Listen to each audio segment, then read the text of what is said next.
Imagine standing in 1940 Warsaw, Nazi-occupied Poland.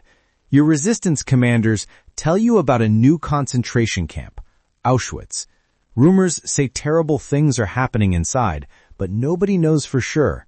Then they ask for a volunteer, someone willing to get themselves arrested by the Gestapo, someone willing to be sent to Auschwitz on purpose, to spy from inside the most evil place on earth. Most people would say absolutely not, that's suicide. But Witold Pilecki said yes.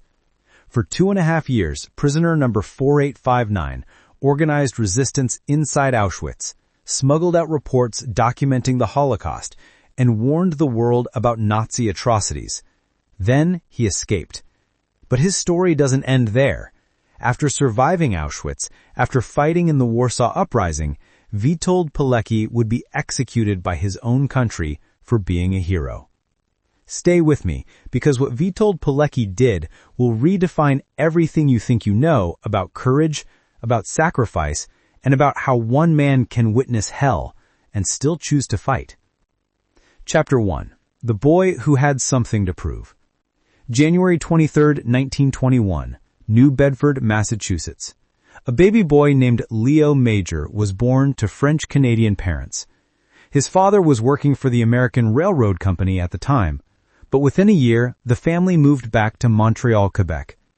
Leo grew up in a tough working-class district of Montreal during the Great Depression. Money was scarce, food was scarce, life was hard. But hardest of all was Leo's father. He was a harsh man, critical, demanding. Nothing Leo did was ever good enough. No matter how hard Leo tried, his father looked at him with disappointment. By the time Leo was 14 years old, he'd had enough. He left home, moved in with his aunt, decided he would prove his father wrong. He would become somebody. He would achieve something his father would have to respect. In his late teens, Leo worked construction jobs. He became an apprentice plumber.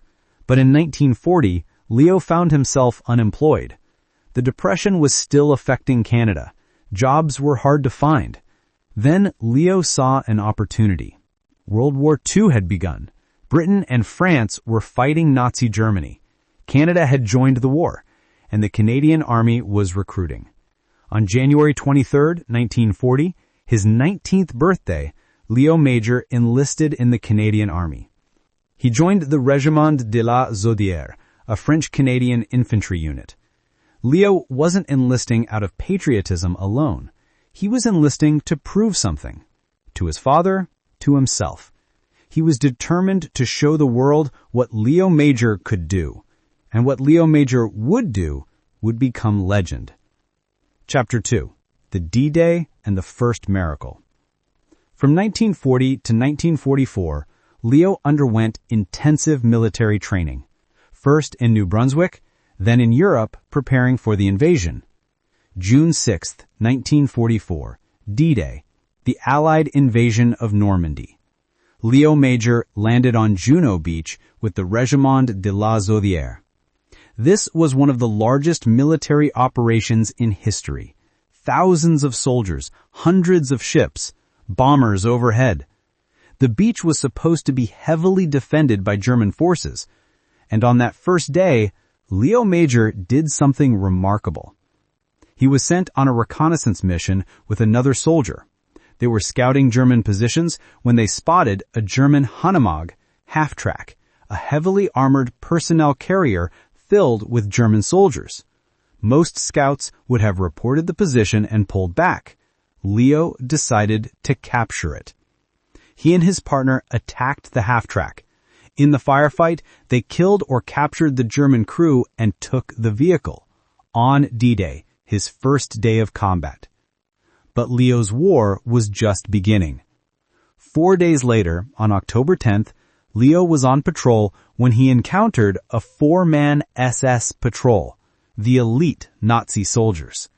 Leo engaged them alone.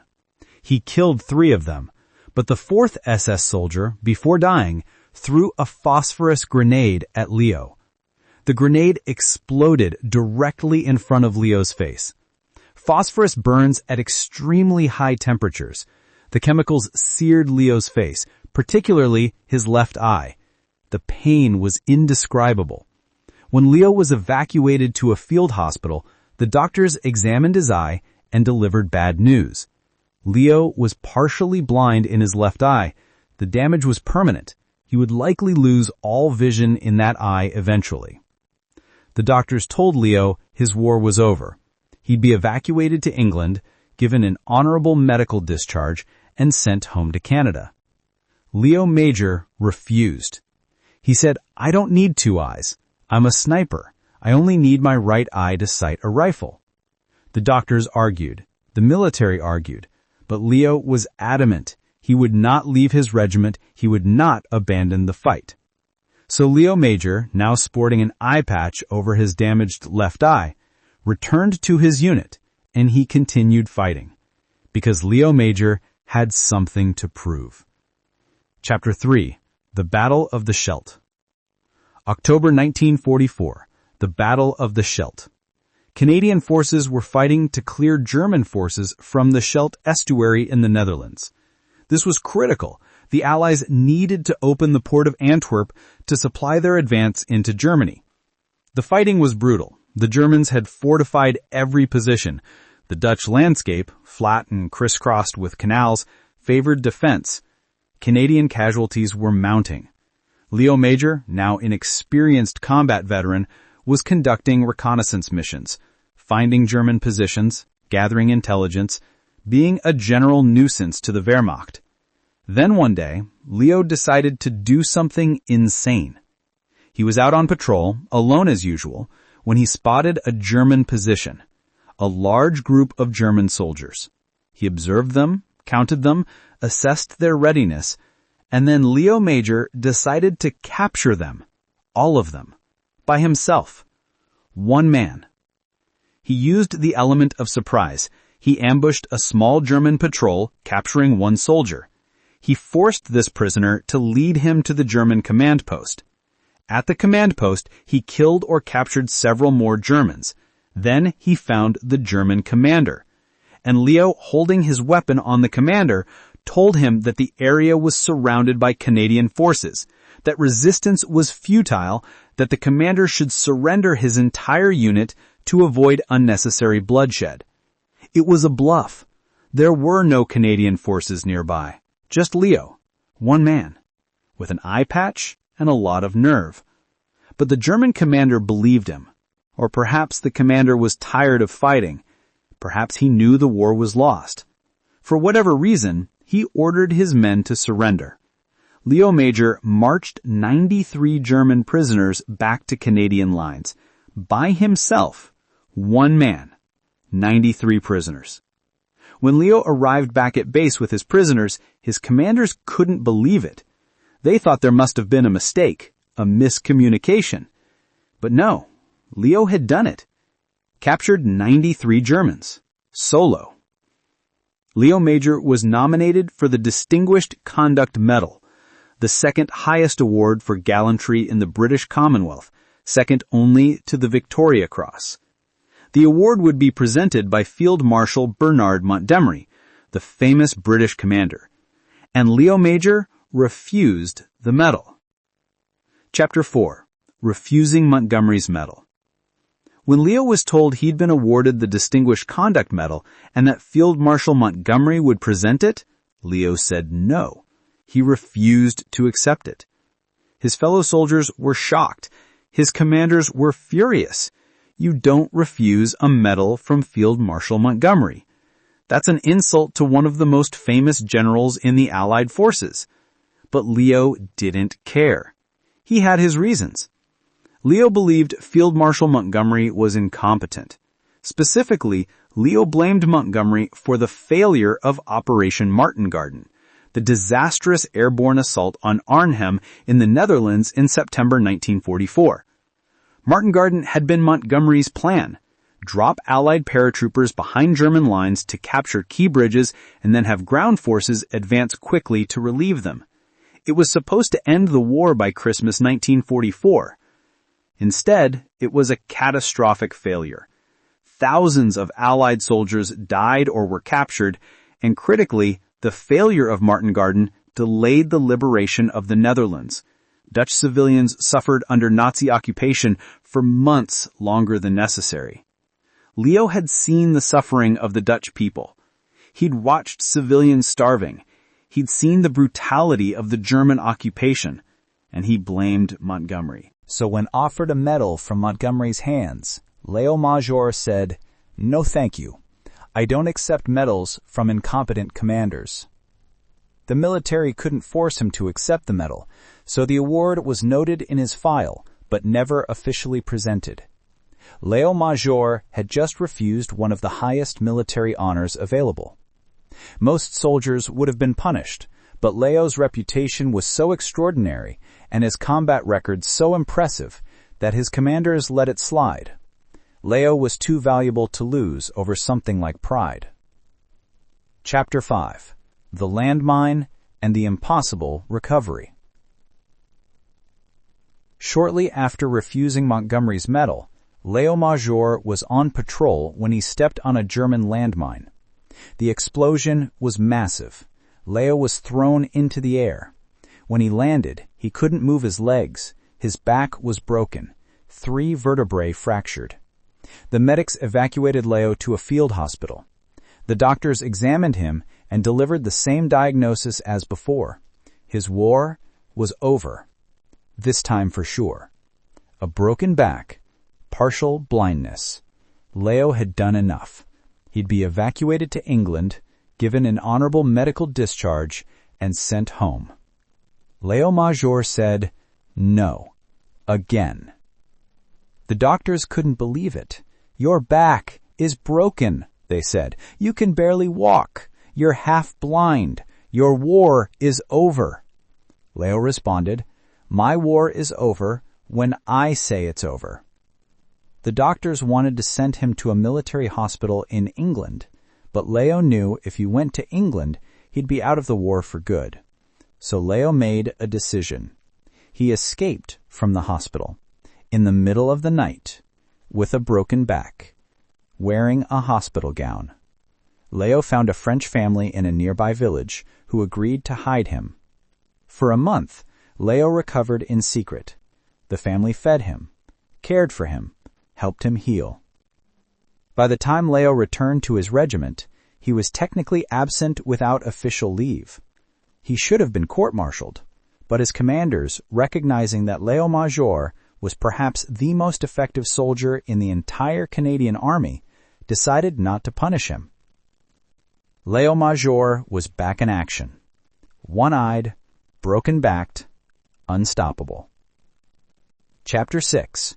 April 14th, 1945. The night Zwolle was liberated. April 1945. The war in Europe was entering its final weeks. German forces were collapsing. The Allies were advancing from the west, the Soviets from the east. Victory was inevitable. But for the Dutch people, still under Nazi occupation, liberation couldn't come fast enough. Years of brutal occupation, starvation, repression. They were desperate for freedom.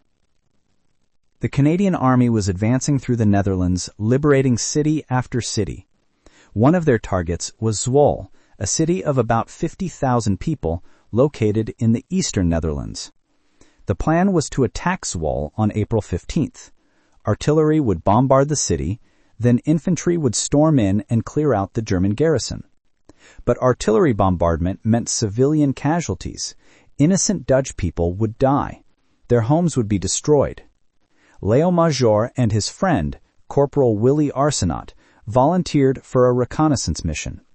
They would sneak into Zwolle on the night of April 14th, assess the size of the German garrison, make contact with the Dutch resistance, gather intelligence for the attack the next morning, and if possible, avoid the artillery bombardment entirely, save civilian lives. So on the evening of April 14th, 1945, Leo Major and Willy Arsenault set out towards Zwolle, 2 men, on a reconnaissance mission, into a city occupied by hundreds of German soldiers. They crossed into German-held territory quietly, carefully, using the cover of darkness. Then disaster struck. As Willi Arsenault crossed a railroad track, he was spotted by German soldiers. Machine gun fire erupted. Willi was hit, killed instantly. Leo watched his friend die, and something snapped inside him. "I got rid of the ones who were responsible for his death," Leo later said. He killed the German soldiers who had shot Willi. Then he made a decision. Leo Major was going to liberate Zwolle. Tonight. By himself. Chapter 7.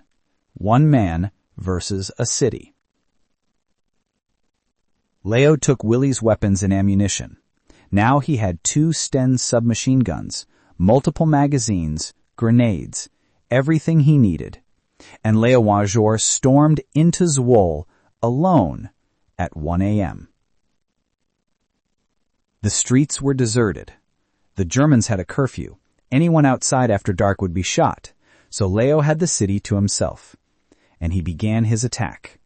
Leo ran through the streets firing his Sten gun, throwing grenades, making as much noise as possible. He wanted the Germans to think they were under attack by a large force, an entire Canadian battalion, maybe more. He attacked the SS headquarters, set fire to it, and killed several SS officers. He attacked the Gestapo headquarters, burned it to the ground. He ran from building to building, alley to alley, creating chaos, gunfire echoing through the city, explosions, shouting. The German garrison panicked. They thought the Canadians were attacking in force.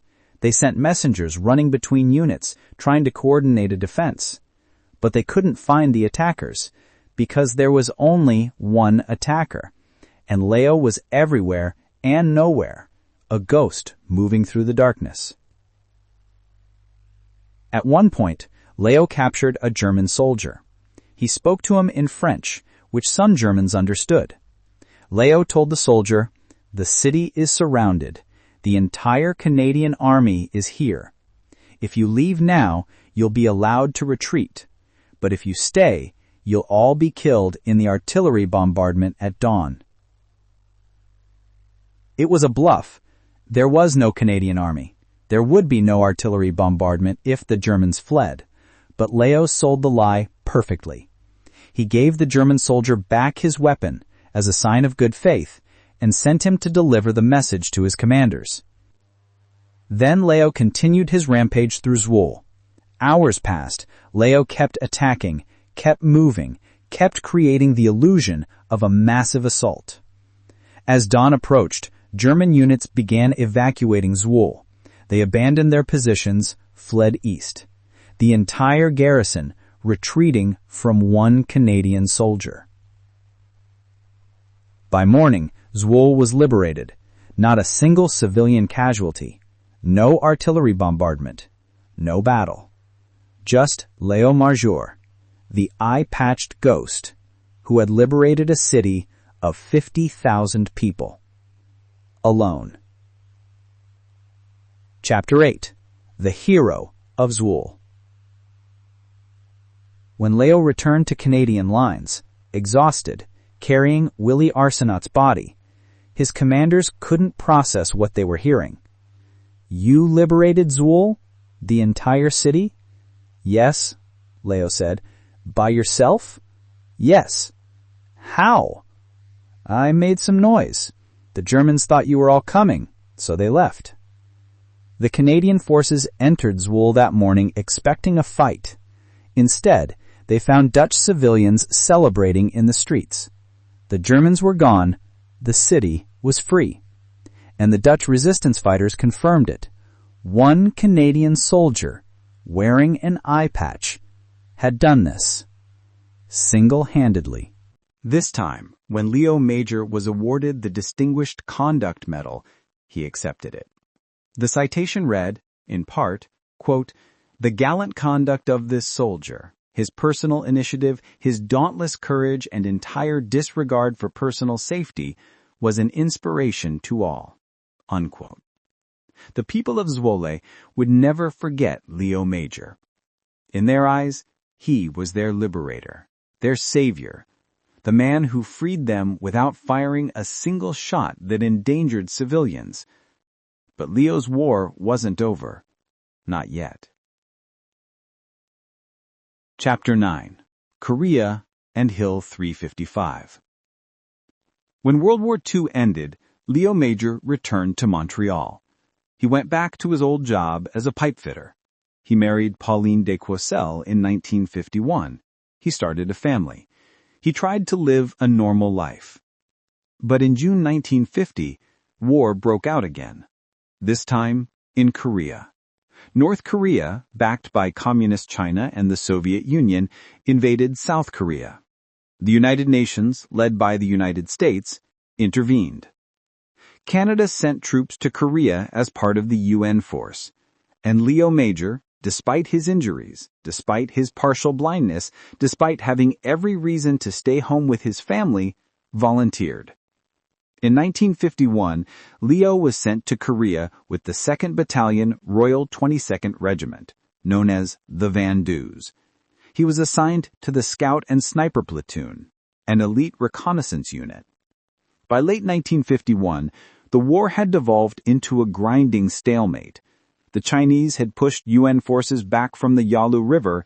Now both sides were fighting over strategic hilltops along the 38th parallel. One of these hills was Hill 355, nicknamed Little Gibraltar because of its strategic importance. Whoever controlled Hill 355 controlled the surrounding area. American forces had tried to hold Hill 355. The Chinese had overrun them. Thousands of American soldiers dead or wounded. The Americans had retreated. Now, the Canadians were ordered to retake it. Chapter 10. The Impossible Assault. November 22nd through 25th, 1951. The Battle of Hill 355. Leo Major was placed in command of an elite assault team. 18 men. Their mission: climb Hill 355 undetected, infiltrate the Chinese positions, and create chaos. Then hold the hill long enough for the main Canadian force to arrive. It was a suicide mission. The Chinese had thousands of soldiers on Hill 355. They had fortified positions, machine guns, mortars, artillery support. Leo had 18 men, and his reputation. In the middle of the night, Leo led his team up Hill 355. They climbed silently, slowly, using the cover of darkness and fog. They reached the Chinese positions undetected, and then Leo gave the signal. His team opened fire, grenades, machine guns, complete chaos. The Chinese soldiers panicked, thinking they were under attack by a much larger force. Leo's tactic was the same as Zwolle. Create confusion, make the enemy think they're outnumbered, attack from unexpected angles. The Chinese retreated from their positions. Leo's team secured the hill top. But the Chinese counterattacked, wave after wave, thousands of Chinese soldiers trying to retake Hill 355. For 3 days, Leo Major and the Canadian forces held that hill. The Chinese threw everything they had at them: artillery bombardment, human wave attacks, suicidal charges.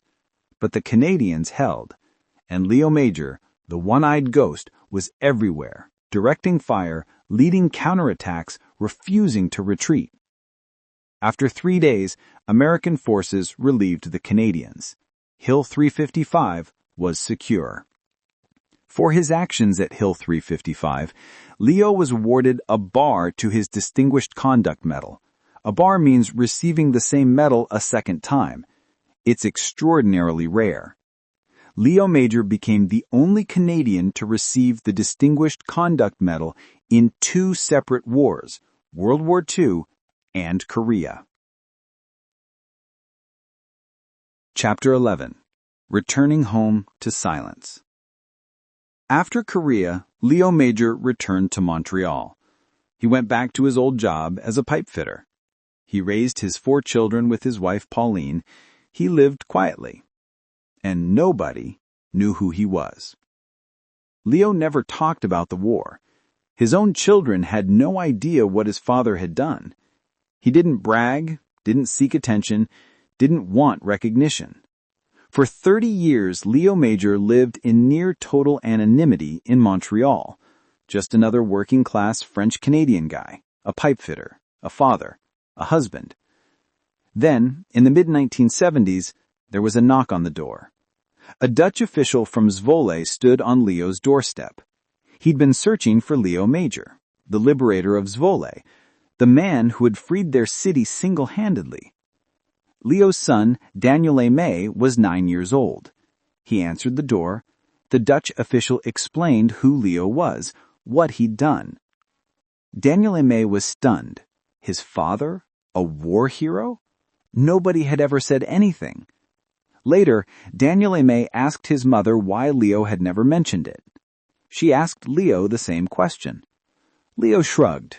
I didn't think anyone would believe me. And that was that. Chapter 12. Zwolle Remembers. The people of Zwolle never forgot Leo Major. Even when Canada didn't know his name, the Dutch remembered. They named a street after him, Leo Major Laan, Leo Major Lane. In 2005, 3 years before he died, the city of Zwolle made Leo Major an honorary citizen. Leo and his wife Pauline traveled to the Netherlands for the ceremony. The Dutch people celebrated him. Children were taught his story in schools. Every April 14th, Zwolle held a ceremony remembering the liberation. At a soccer game in 2020, fans unfurled a massive banner with Leo's face and the words, "Sole Savior of Zwolle."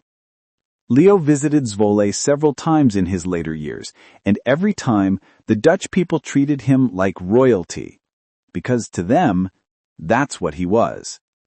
When Leo Major died on October 12, 2008, at the age of 87 in Montreal, Dutch dignitaries attended his funeral. The mayor of Zwolle flew to Canada to pay his respects. Leo was buried at the Last Post Fund National Field of Honor in Pointe Claire, Quebec. A bronze bust of Leo Major stands in Zwolle, looking towards the city he liberated. The inscription reads, Canadian First Liberator of Zwolle, 1921 to 2008. Chapter 13. The Legacy. Today, Leo Major is slowly being recognized in Canada. A park in Quebec is named after him. A highway linking Quebec City to Valcartier bears his name.